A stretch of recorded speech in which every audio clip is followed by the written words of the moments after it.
But I want to make sure that we understand the importance of this verse. And maybe you're thinking, how are you going to get a whole sermon out of one verse? Well, buckle up and get ready, because here it comes. Okay? I think we tend to treat different situations and different scenarios in our lives with a degree of readiness that we deem fit. So let me give you a great example of what I'm talking about.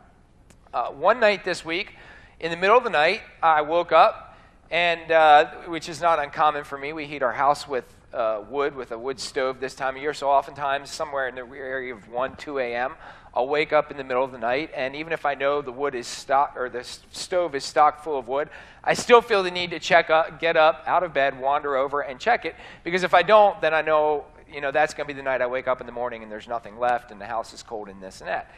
So I wake up. I think it was around 2:15 one morning, and I stumble out of bed. I put my robe on. And for those of you who don't know, outside the parsonage, we have what I call a wood shed, and it's a little lean-to basically with 3 rows of wood you can stack up. And in the wintertime, I put tarp around the outside of the wood shed so that if it snows or rains, our wood doesn't get wet. Well, something happened that night that I walked out that I wasn't prepared for. And it wasn't a big deal, and actually, to make a long story short, nothing happened, so you know the ending of the story. But something put my senses on very high alert the moment that I walked out the back door of our house to get wood. I smelled something.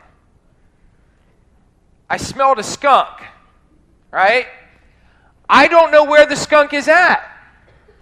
I know that there's no place to hide in my backyard except under the woodshed. But I also know that I need to get firewood out of the woodshed. Guys, I have never been so careful in my life about peeling that tarp back, peeking in every nook and cranny that you can see at 2 in the morning without a light, and it was I'm grabbing a piece of wood and kind of bringing it back and doing this number, and I get another piece. And that's how I got firewood that morning. It was an ordinary scenario, an ordinary situation that I treated with extraordinary care. Why do I bring that story up? Because I want to bring that up in relation to this verse, James chapter 4, verse 7. It's an easy verse to read over and not think about. It's an easy verse to read over and not contemplate. It's an easy verse to read over and not really get into or look at. But I think it's incredibly important.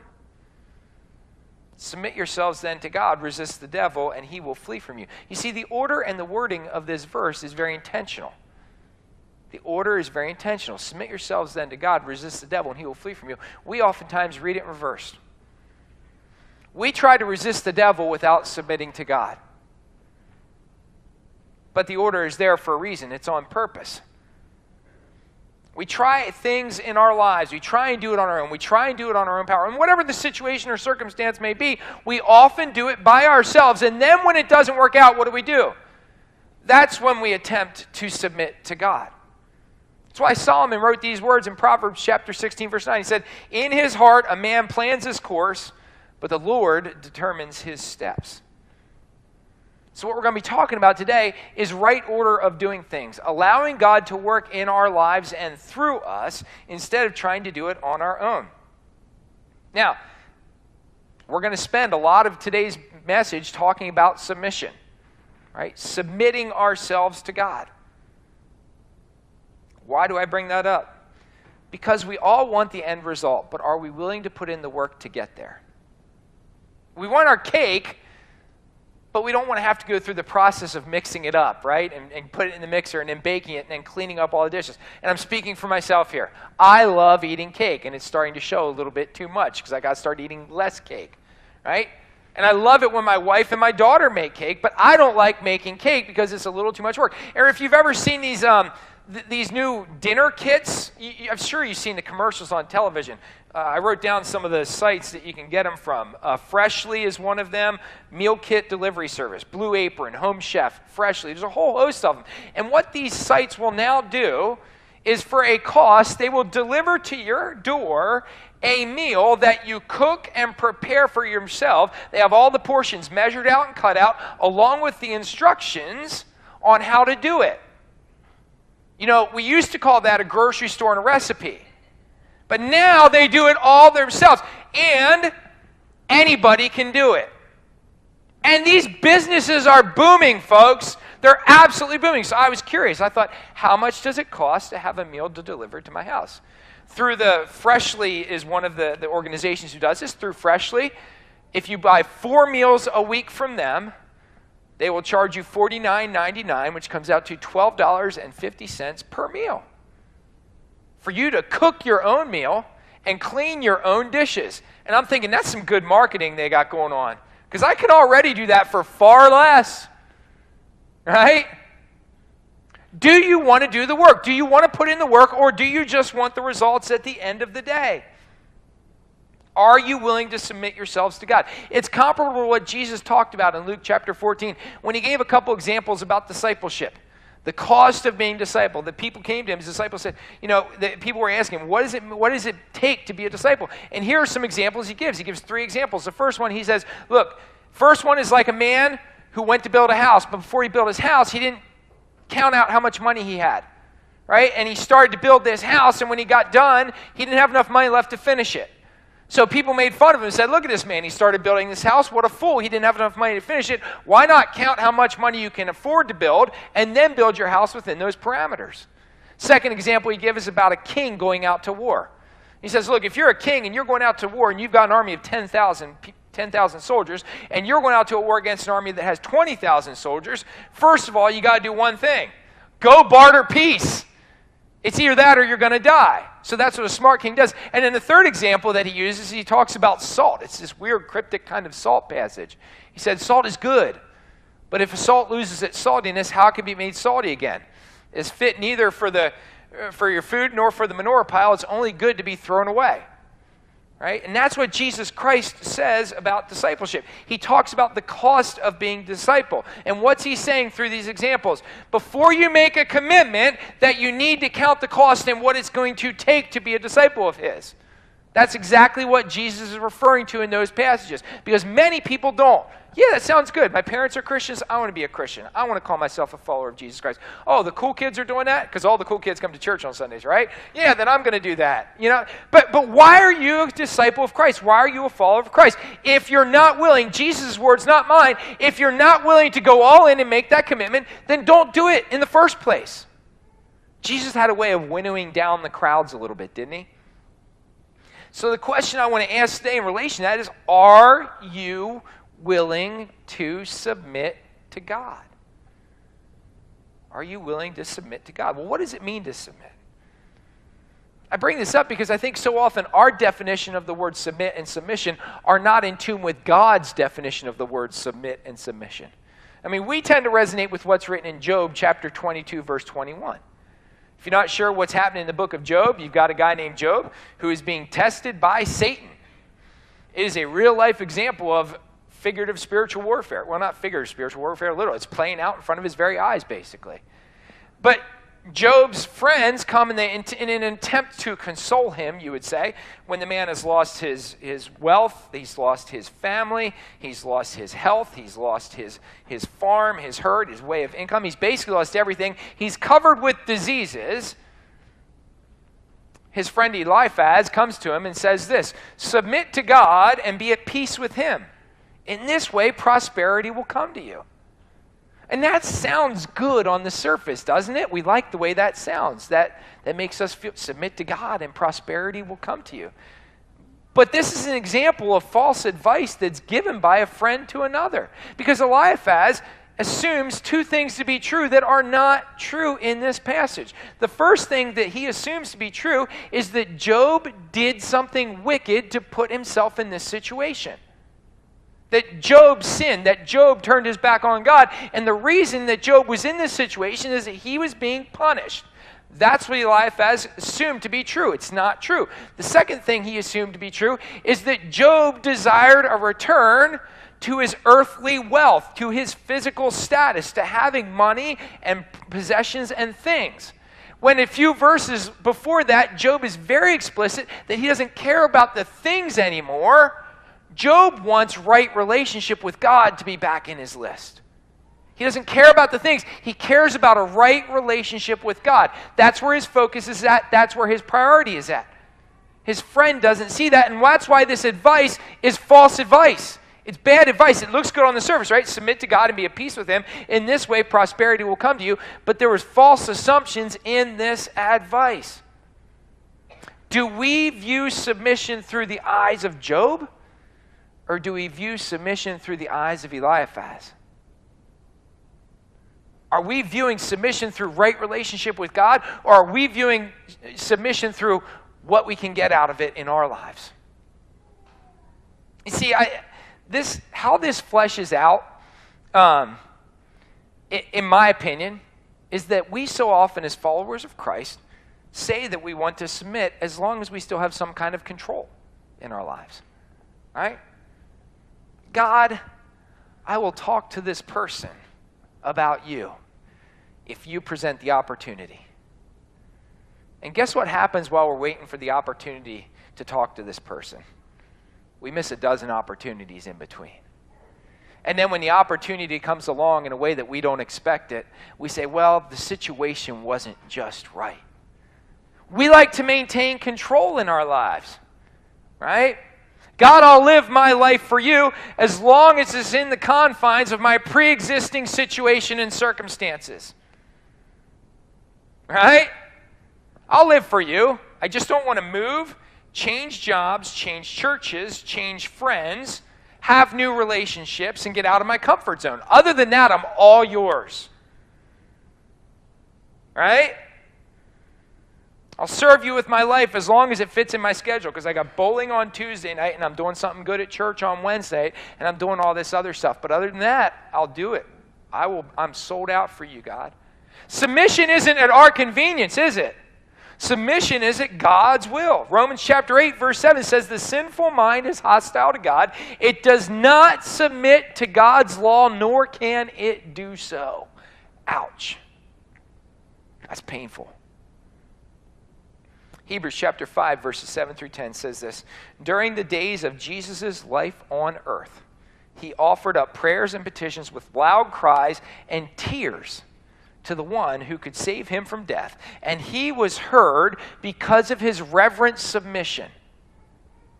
Now let me read that again. I want you to think about that. During Jesus' life on earth, he offered up prayers and petitions with loud cries and tears to the one who could save him from death.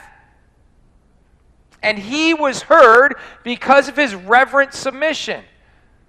Most of you know the end of the story because it didn't end up with Jesus' earthly life being spared. But it goes on to say this. Although he was a son, he learned obedience from what he suffered, and once made perfect, he became the source of eternal salvation for all who obey him, and was designated by God to be high priest in the order of Melchizedek. Jesus learned obedience from what he suffered through reverent submission to God. And it was this quality that allowed him to fulfill God's purpose and plan for his life. It's what allowed him to say in Matthew chapter 26, verse 39, when they were coming to take him away, when he was in the Garden of Gethsemane that night, when he knew what was happening, when he was in such anguish, it said he was sweating drops of blood, that Jesus was able to utter these words, my Father, if it is possible, may this cup be taken from me, yet not my will, but your will be done. Guys, God desires the same for us. That's why Peter writes these words, humble yourselves, therefore, under God's mighty hand, that he may lift you up in due time. The example of submission was modeled by Jesus during his time on earth, humbling himself before God so that God's will and God's power might work through him. And we all know what it means to submit, right? I don't have to give you a definition of the word submit. That's not in question. The question is, are you willing to follow through on submission in your lives? Are you willing to cede control of your life to God? To hand him the reins? And I'm not talking about the lip service that too many Christians give to God on Sunday mornings and in Christian circles. You get where I'm coming from? To say the words without doing the actions. I'm talking about the times when it actually costs you something. Because submission to God will cost you many things. One of the main things submission to God is going to cost you in your life is time. One of our most precious commodities. It's going to cost you time in the Word and time interacting with God. It's going to cost you time in prayer and supplication to God. It's going to cost you time in service to others. But it's also going to cost you that word that we talked about earlier, control. That's the cost that Christ paid. It's the cost that Paul paid. It's the cost that the disciples and every obedient follower of Christ has ever paid. You know, it's interesting. Laurie and I got to have a very brief conversation with a friend of ours last night who's going through a journey that is way outside of her comfort zone. I mean, way outside of her comfort zone. It's a journey that she never envisioned for herself. It's a journey that she never imagined for herself. And as she was talking to us about it, you know, we definitely understood where she was, well, not understood, but we figured where she was coming from.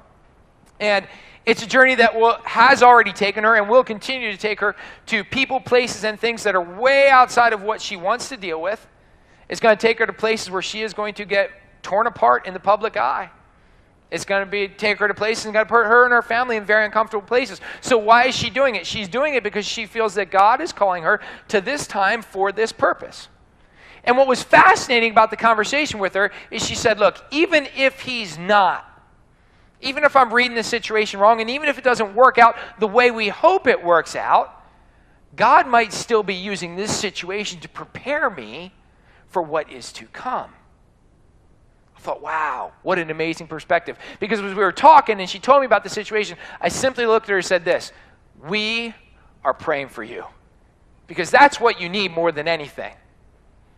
When you're in a place of confusion, of difficulty, what you need more than anything. She is learning what 2 Corinthians chapter 4, verses 8 through 10 truly mean when Paul writes this, we are hard pressed on every side but not crushed, perplexed but not in despair, persecuted but not abandoned, struck down but not destroyed. We always carry around in our body the death of Jesus so that the life of Jesus may also be revealed in our body.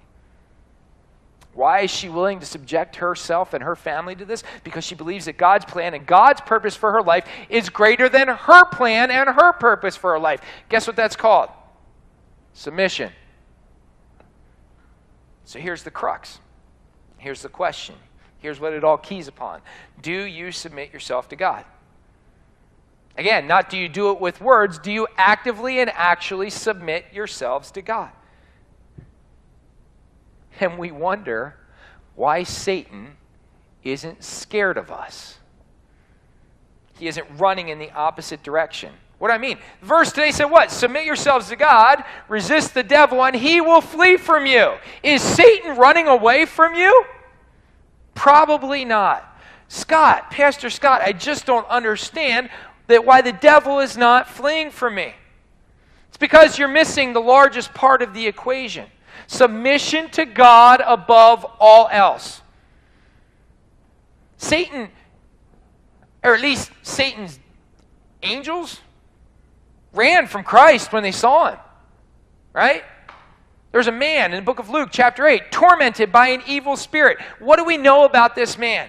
It says the man ran around buck naked, no clothes. He was so strong that people couldn't catch him. When a group of men came after him to catch him, he would beat them up. And then when they did catch him, they would chain him hand and feet, shackles on his hands and his feet, and they would chain him up to try and control him. And he would break the chains and he would run away. He lived and ran amongst the tombs for years. Do you understand the power that this man was under, the possession that he was under? And when this man saw Christ, what did the demons say to Christ before Jesus ever spoke a word to him? You ready for this? What do you want with me, Jesus, Son of the Most High God? I beg you, don't torture me. That's Satan running from someone. That's Satan fleeing because of the power of God.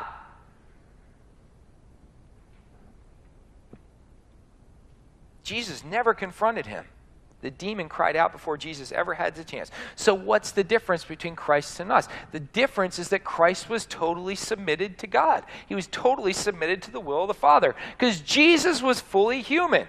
Hebrews chapter 2, verse 17. For this reason, he had to be made like his brothers in every way in order that he might become a merciful and faithful high priest in the service of God and that he might make atonement for the sins of the people. Jesus was fully human, but Jesus was also fully God. Hebrews chapter 1, verse 8. But about the Son, he says this. About the Son, about Jesus, he says this. Your throne, O God, will last forever and ever, and righteousness will be the scepter of your kingdom. Now, you may think it was Christ's submission as a man that made him our Savior, and I would agree on that. I would say that you are correct. However, I would argue that it's often even more powerful and more correct that it was his submission as God that enabled and made it possible. The submission where he said to God the Father, I am willing to come out of heaven down to earth to redeem a people that aren't worthy. Because I can't imagine the splendors of heaven. They are truly beyond my wildest imaginations. But I'm pretty sure once I'm there, I don't want to come back. Jesus did. Satan and the demons know who they're dealing with in Jesus Christ. They are dealing with someone fully submitted to the will of the Father. Does Satan know who he's dealing with when he deals with you? Are you submitted to the will of God? Because it's then and only then that you will be able to resist the devil to the point of him fleeing from you. Because let's be honest, he's really not all that scared of you to begin with, is he? I don't think any of us present such an incredible obstacle on our own that Satan goes, whoa, whoa, whoa. Don't want to touch that guy. Don't want to touch that girl. They're just too strong. Maybe some of you are too good looking, but I'm not going to point you out this morning. All right, you're still awake. That's good. You're not that powerful on your own, but the one that you serve is. Acts chapter 9. It's the conversion of Saul, from Saul to Paul. Saul is on a road to Damascus. Scripture says, suddenly a bright light from heaven shined down and surrounded him. And a voice from heaven came down and says, Saul, Saul, why are you persecuting me? Saul responds back, who are you, Lord? To which the voice responds, I am Jesus, Son of the Most High God. At that point, Saul's eyes are covered over. He is taken into a town where for a period of days he doesn't eat. He basically fasts. And until Ananias comes and prays over him and the scales fall from his eyes, that's all we know about Saul. You know what's fascinating about that encounter? At least I find it fascinating. I don't know if you ever thought about this before. All Saul says during that whole time is, who are you, Lord? No words of verbal declaration as Jesus Christ is Lord on high. No words that would lead us to believe that he said, Jesus, I am taking you as my Lord and Savior, and from this point on I will follow you. No pious religious statements. No utterings. So how do we know that this situation, that this scenario has changed Paul? How do we know it? Well, we can read through the rest of the New Testament and see it. But here's what's fascinating. Scripture says once Ananias comes and prays over him, scales fall off his eyes, Paul gets something to eat, revives his body, and then what does he do next? The man who persecuted Christ, according to Scriptures, Acts 9:20, at once he began to preach in the synagogues that Jesus Christ is the Son of God. Because it's easy to say things, but it's harder to do them. Paul said what we expect him to say, but he went to a place where he could get crucified for it. You see, words are easily spoken, but a life of faith in Christ through action is the proof in the proverbial pudding. Right? Like, I've always had this dream to run the Boston Marathon. I thought it'd be really cool to run the Boston Marathon. I came awful close to qualifying because for the Boston Marathon, you can't just sign up for it. Boston Marathon is one of, if not the most prestigious marathons in the world. You have to qualify for it. Right? Now, I could go and I could register for some local marathon. I could go up to Potter County, run God's Country Marathon. I wouldn't enjoy it one bit. Right? You could too. If you walk a 16-minute mile, you can finish a marathon in under 7 hours. Right? Maybe you're thinking that's a little fast. But you could train a little bit. And if you did something like that, would you consider yourself a marathoner? I guess you could say you finished a marathon. But it's a lot different than somebody that qualifies for the Boston Marathon and goes up and runs it in 3 hours, isn't it? Right? I can write an article Express once every 3 or 4 months, and apparently this last week was supposed to be mine, and I didn't get the memo. But that's aside, right? I can write that Finding Faith article, and I can do it. But can I really call myself a published author? Is that really what we're talking about? Here, let me give you a great example. I can play something for you on the piano. You all ready for this? About to have your socks knocked off, so watch out. Here we go.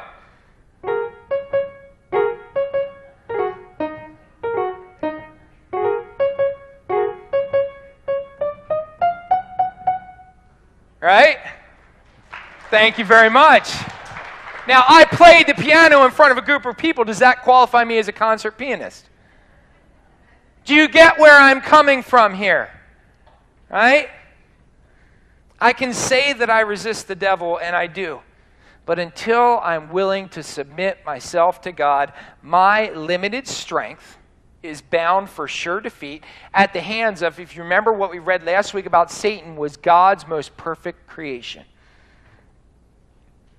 If I'm truly willing to submit myself to God, then you not only hear the words of God to be true, but you will experience the words of God to be true. And as a follower of Christ, that should get your juices flowing. Because what does it say in our passage today? If you are a follower of God, if you submit yourselves to God and resist the devil, what will happen?